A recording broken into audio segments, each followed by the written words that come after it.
Oui.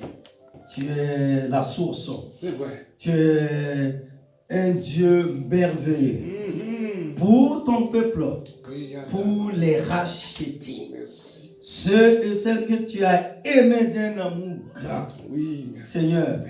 Seigneur, tu es celui-là qui veille sur ton peuple. Jésus, merci. Tu es celui-là qui nous protège. Oui, c'est vrai. Que la magnificence revienne encore ce soir.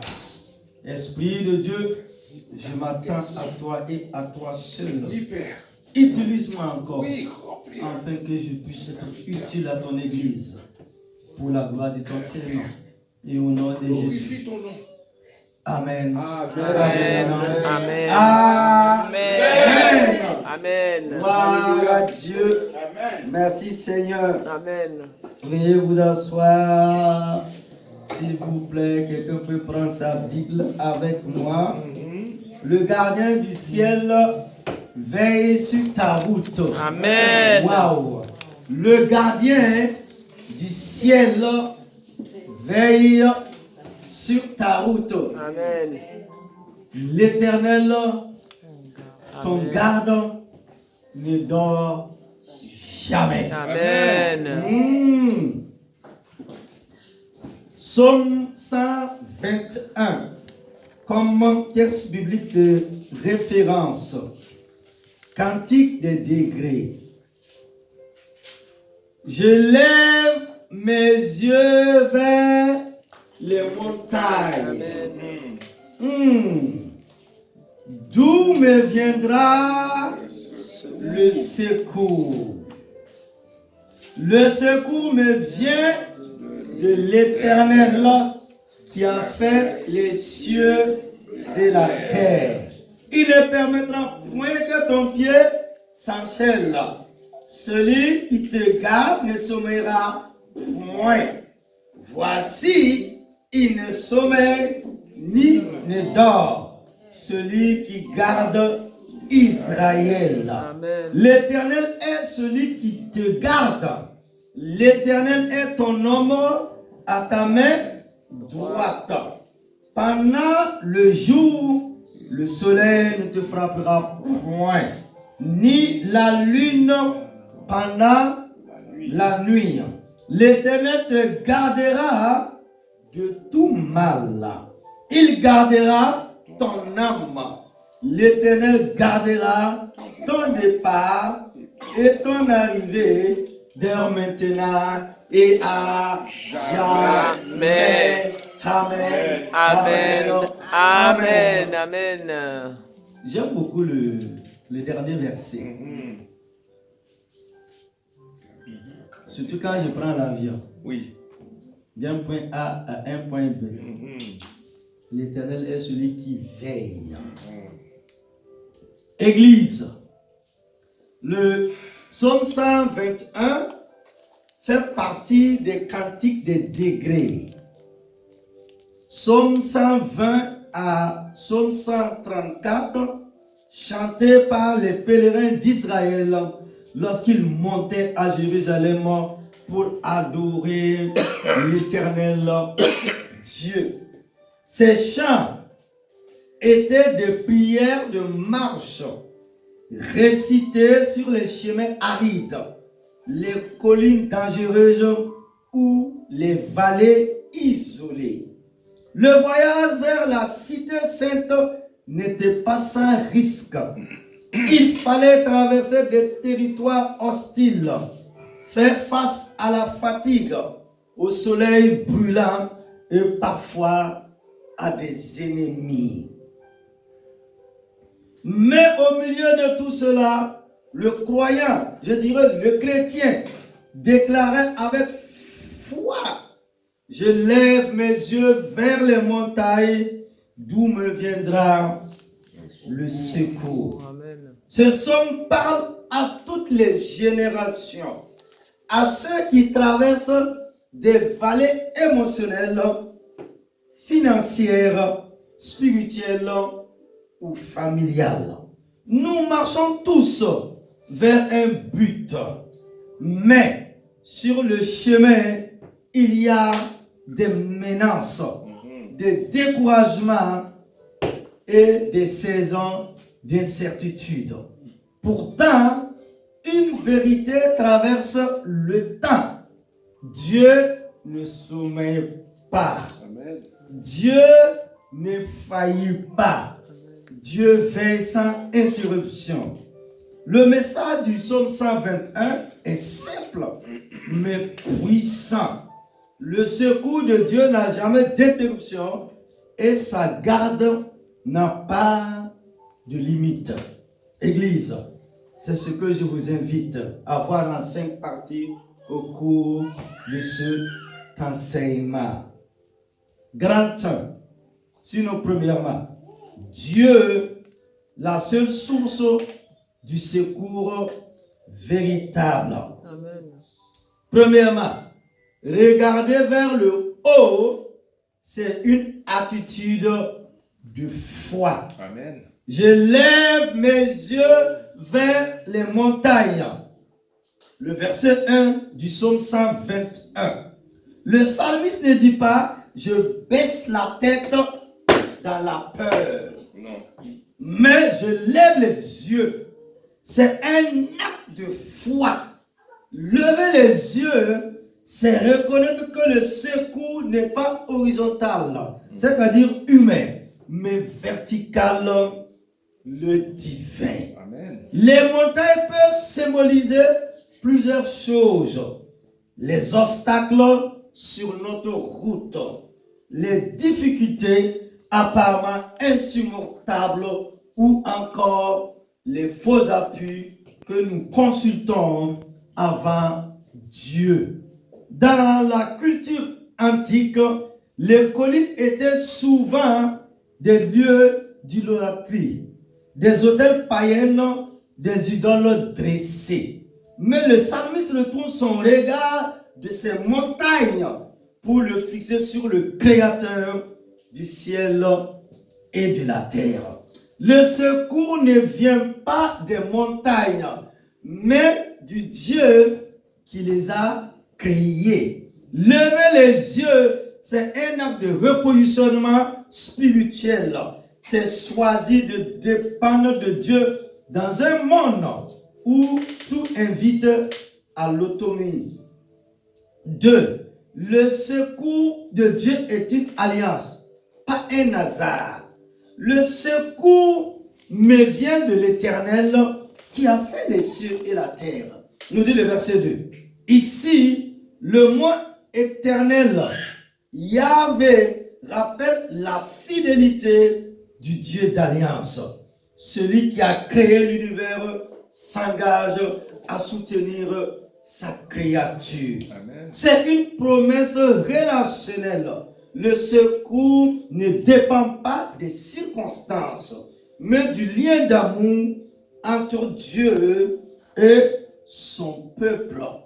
Dieu ne se fatigue pas de secourir son peuple. Chaque fois que tu cries, il entend. Chaque fois que tu tombes, il te relève. Chaque fois que tu doutes, il te rappelle. Je suis ton secours, ton rocher, ton abri. Psaume 146, 2.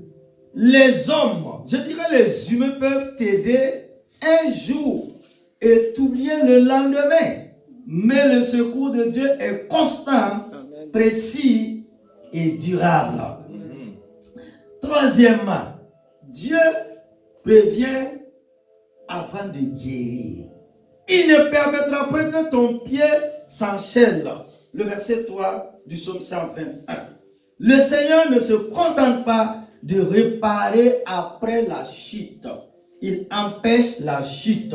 Il place autour de toi des protections invisibles, des limites spirituelles, des alertes dans ton esprit. Combien de fois Dieu t'a empêché de tomber dans un piège que tu n'avais pas vu? Combien de fois a-t-il fermé une porte pour t'éviter une destruction?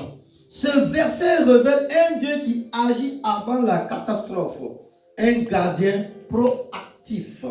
La garde divine n'est pas un secours de dernière minute, mais une veille constante. Car il donnera des ordres à ses anges pour te garder dans toutes tes voies. Psaume 91, verset 11. Grande. Deuxièmement, l'Éternel, le gardien qui ne sommeille jamais. Premièrement, un Dieu vigilant et fidèle. Voici, il ne sommeille ni ne dort celui qui garde Israël, nous dit le verset 4 du psaume 121. Église, et vous qui me suivez, dans la mythologie des nations, les dieux dormaient, se fatiguaient ou oubliaient leurs adorateurs. Mais le Dieu d'Israël veille jour et nuit. Quand tu dors, il travaille. Quand tu faiblis, il fortifie. Quand tu pries, il agit. Quand tu pleures, il compte tes larmes. Psaume 56, 9. Dieu ne connaît ni interruption, ni distraction. Son attention envers toi est continue et son regard ne t'a jamais quitté. Tu crois parfois qu'il est silencieux, mais il est simplement en train de te protéger dans le secret. Petit 2. Dieu est ton homme, ton abri et ton accompagnateur. L'Éternel est ton gardien, l'Éternel est ton homme à ta main droite. Nous dit le verset 5 du psaume 121. Ce verset est d'une richesse extraordinaire.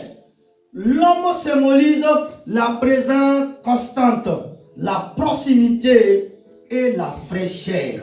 Quand le soleil de l'épreuve brûle, je dirais quand le soleil des difficultés brûle, Dieu est ton homme rafraîchissante. Quand les ennemis se lèvent, il est ta couverture invisible. Quand tu manques de force, il te tient à ta droite. Le côté de la faveur et de la puissance. Tu n'es jamais seul sur le chemin de la route. Je dirais, tu n'es jamais seul sur le chemin de la vie. Même si les gens te quittent, l'homme de Dieu t'accompagne. Quand tu passeras par les eaux, je serai avec toi. Nous dit Ésaïe 43, les versets 2. Cet homme n'est pas une illusion, mais une réalité spirituelle. Dieu marche avec toi à chaque pas. Troisièmement, le gardien de jour et de nuit. Dieu est le gardien de jour et de nuit. Le soleil ne te frappera point pendant le jour, ni la lune pendant la nuit.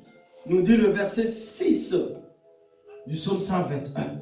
Le psalmiste couvre ici tous les domaines de la protection divine, physique, émotionnelle et spirituelle. Le jour, c'est le temps de l'activité, des responsabilités et des attaques visibles. La nuit, c'est le temps de la solitude, de la peur et des assauts invisibles. Mais Dieu agit dans les deux.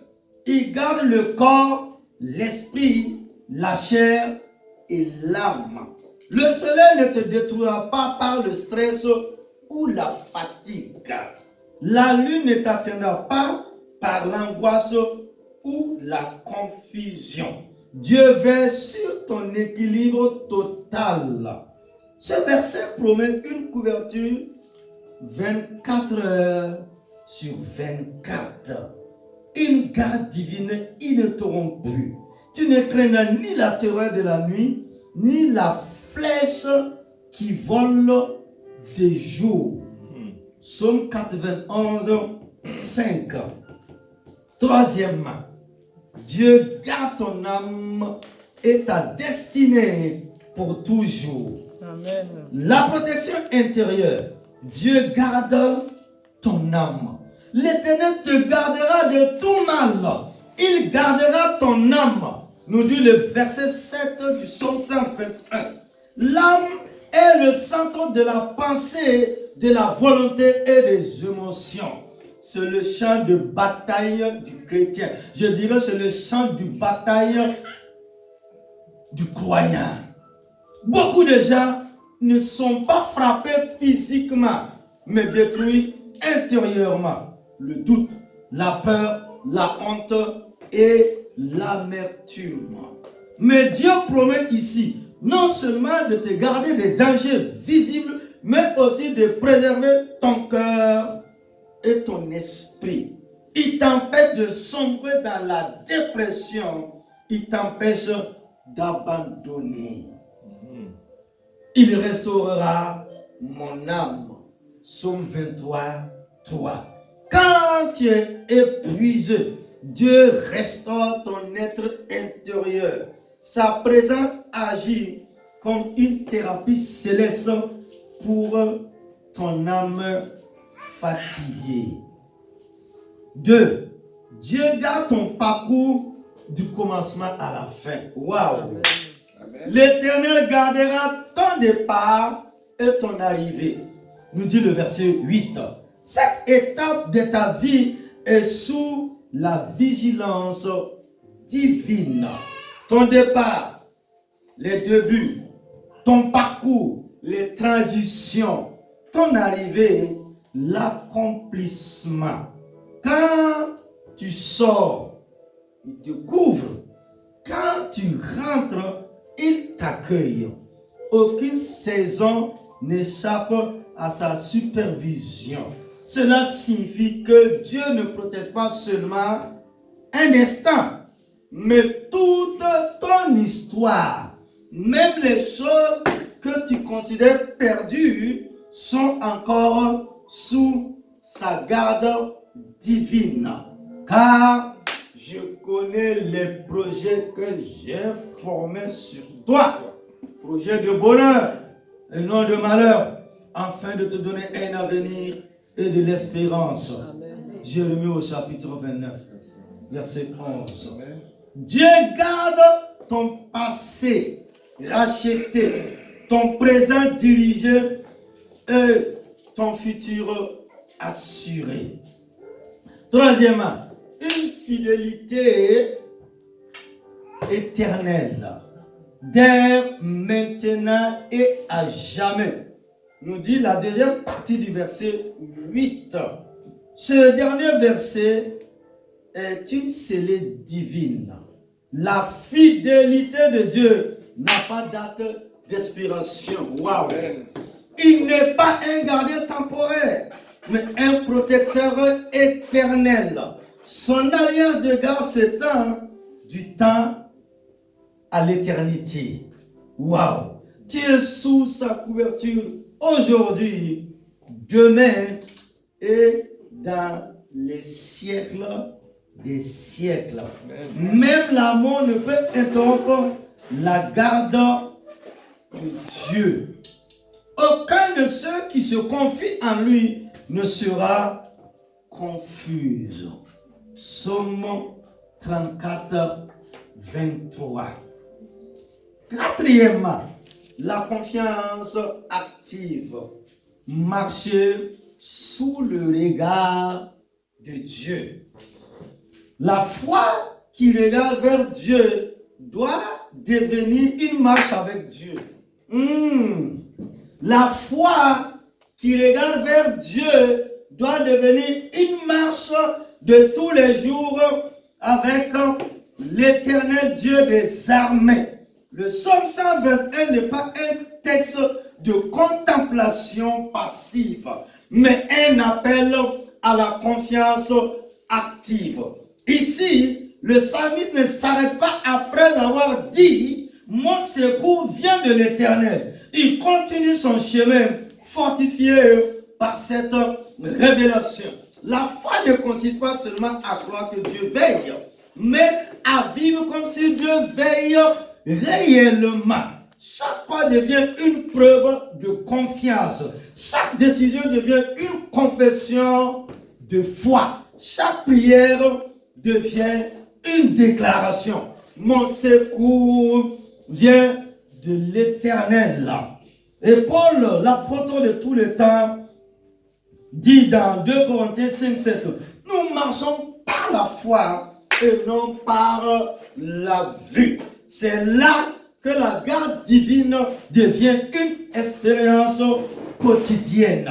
Celui qui croit que Dieu garde son pied évite de marcher sur les terrains du compromis. Celui qui sait que Dieu veille sur sa maison garde son cœur dans la paix. La paix transforme le psaume 121 en un style de vie. 2. Se reposer dans la garde de Dieu, c'est vivre sans peur. Qui a peur ce soir? Ou bien qui a déjà eu peur dans sa vie? C'est tout le monde. Pourtant, le psaume 121 nous enseigne se reposer dans la garde de Dieu, c'est vivre sans peur. Tu ne permettras pas que ton pied s'enchaîne. Verset 3. Le monde moderne, je dirais, ce 21e siècle est marqué par l'inquiétude, l'insécurité et la peur du lendemain. Mais le croyant, mais le chrétien, mais l'enfant de Dieu qui vit sous le regard du Dieu Tout-Puissant trouve une stabilité surnaturelle. Tu n'as pas besoin de comprendre tout pour être en paix. Il suffit de savoir qui te garde. Quand tu sais que Dieu veille, tu n'as plus besoin de tout contrôler. Quand tu sais qui est ton homme, tu n'as plus peur du soleil brûlant. Quand tu sais qu'il est ton gardien, tu n'as plus besoin d'avoir toujours raison. Tu choisis la paix. Cette paix n'est pas l'absence de guerre, mais la présence du gardien divin dans la tempête. C'est une tranquillité intérieure qui ne dépend pas du climat extérieur. Tu garderas dans une paix parfaite l'esprit qui se confie en toi. Ésaïe 26, 3. Troisièmement,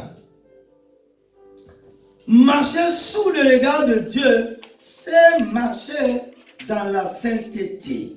Le psaume 121 parle de la garde divine, mais il implique aussi une responsabilité humaine.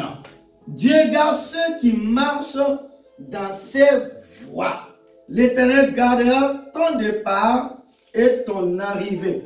Marcher sous le regard de Dieu, c'est vivre en conscience de sa présence à chaque instant. C'est se rappeler que ses yeux voient, que son esprit écoute, que sa main conduit. Ce regard n'est pas un regard d'accusation, mais un regard plein d'amour.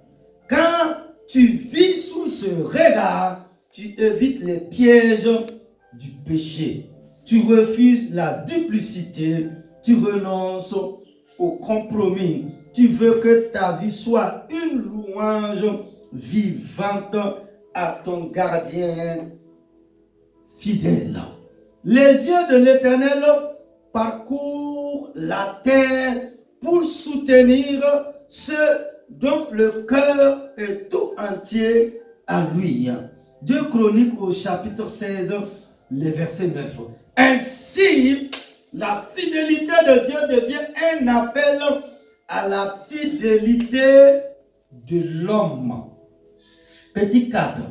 Sous la garde de Dieu, aucune saison n'est perdue. Amen. Wow. Nous, on a chanté ce soir.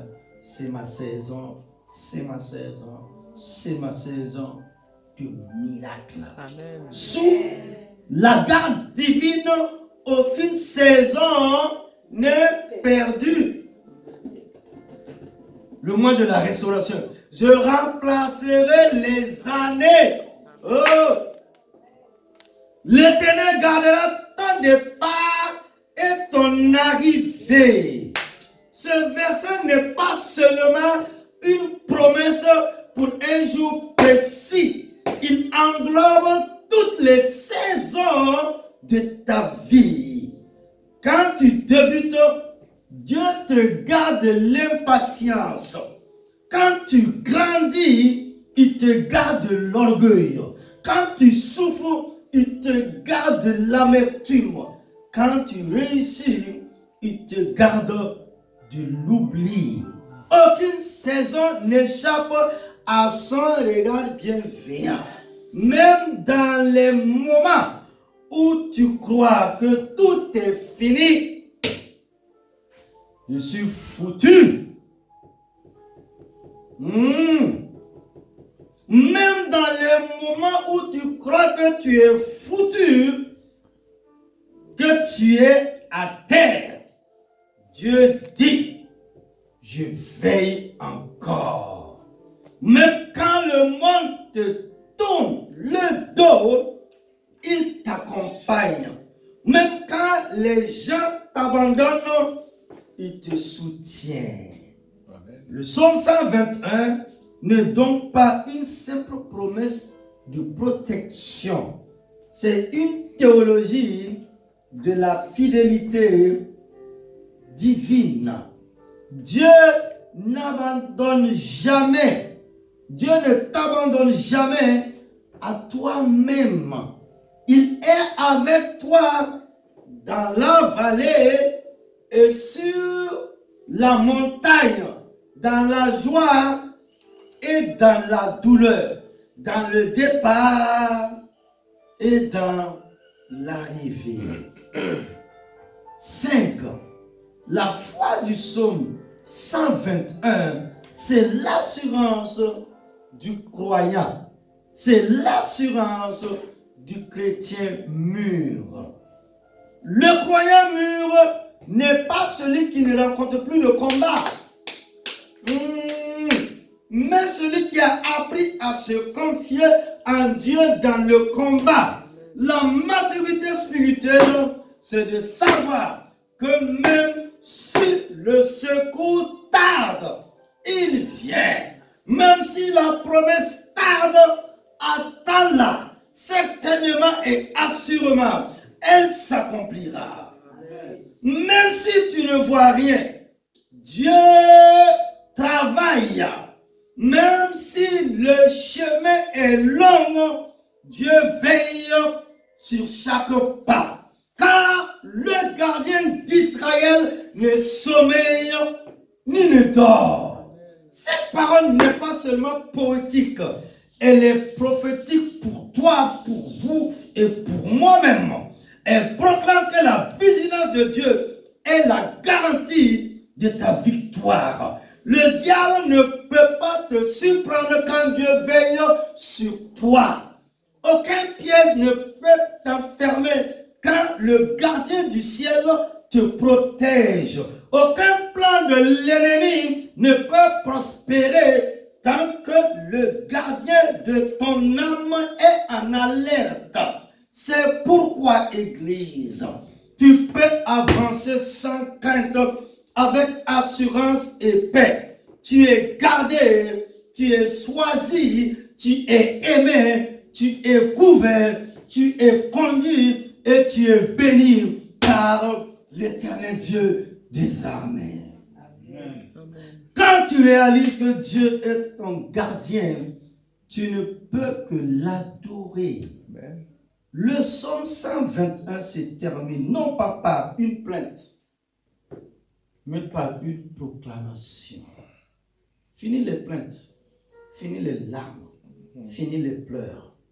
C'est un nouveau départ. Amen. Avec le merveilleux Saint-Esprit du Dieu vivant. L'Éternel gardera ton départ et ton arrivée, dès maintenant et à jamais.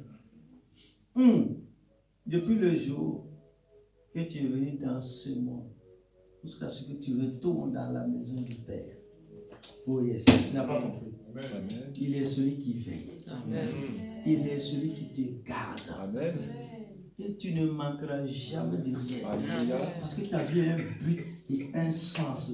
Tu es né pour la gloire. Tu es né pour une bénédiction. Tu es né pour la percée. Tu es né pour accomplir la volonté de Dieu sur cette terre désormais. Donc ici le psalmiste nous dit, l'Éternel gardera ton départ et ton arrivée de maintenant et à jamais, pour toujours. Amen. C'est à jamais.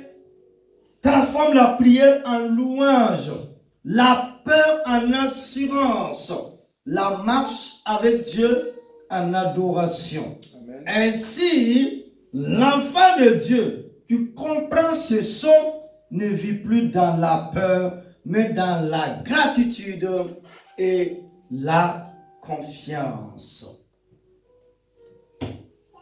Et je vais conclure. Conclusion.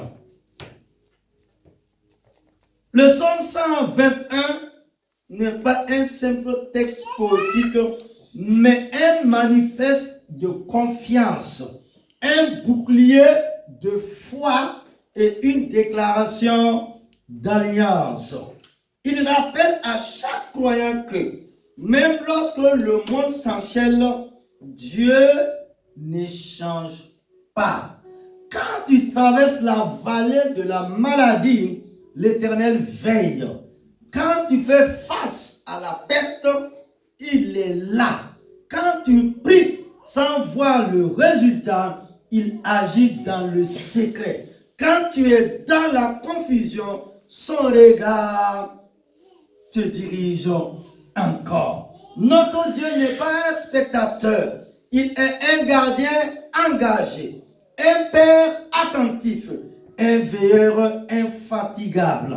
Aucun détail de ta vie n'échappe à son contrôle. Aucune larme n'est perdue. Aucun soupir n'est oublié. Aucun pas n'est ignoré. Si tu es fatigué, si tu es découragé, si tu as levé les yeux vers les montagnes sans y trouver de réponse, alors c'est le moment de lever ton regard vers le ciel et non vers les montagnes. Amen. Le Dieu qui garde Israël veut aujourd'hui reprendre sa place comme gardien de ta vie. Amen. Et au nom de Jésus-Christ, Amen. Amen. Amen.